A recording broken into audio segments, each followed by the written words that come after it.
So we had all our gear loaded up in our RV trailer. We were about to take off on a weekend camping trip. Got about 4 blocks from our house to pull into a local grocery store, get some ice, and snap! Hit a curb and we heard this thing snap. Our trailer leaf spring broke in pieces, as you can see, and we were out of luck for taking our trailer that particular weekend. So we were able to limp our trailer back, and we drove very gently, by the way. Like I said, we only had 4 blocks, so we got the trailer back into the driveway.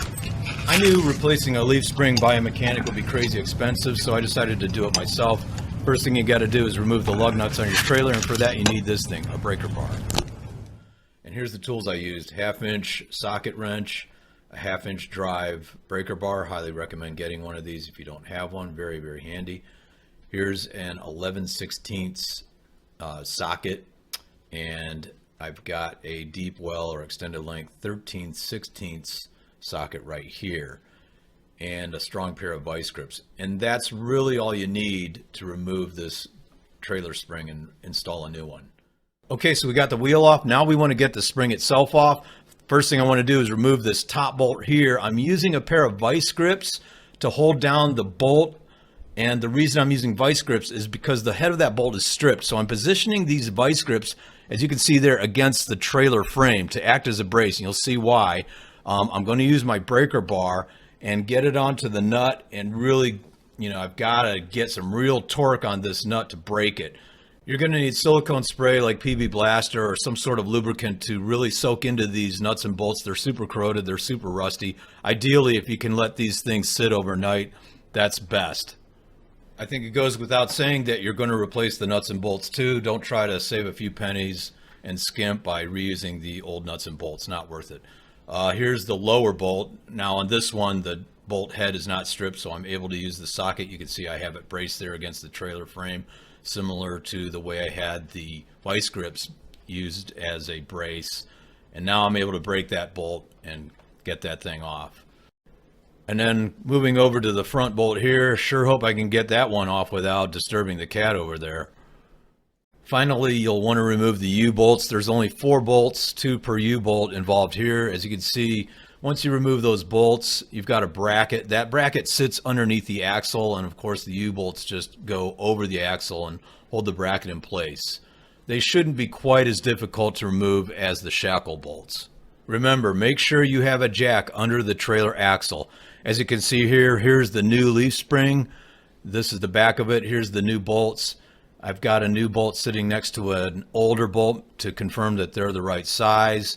Here are the hanger brackets. They will go towards the rear of the trailer, and obviously that's the rear eye of the leaf spring. Here's the front of the leaf spring where that band is. That band goes towards the front of the trailer, and we want to make sure we install this without, waking up our precious stray cat there who likes the shade.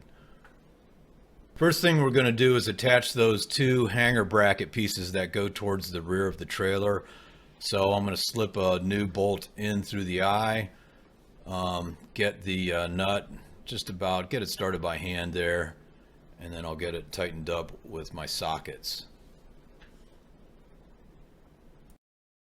All right, now when you're attaching the hangers to the actual frame of the trailer, don't be a dummy like me and put the hangers inside the bracket. See how it was inside?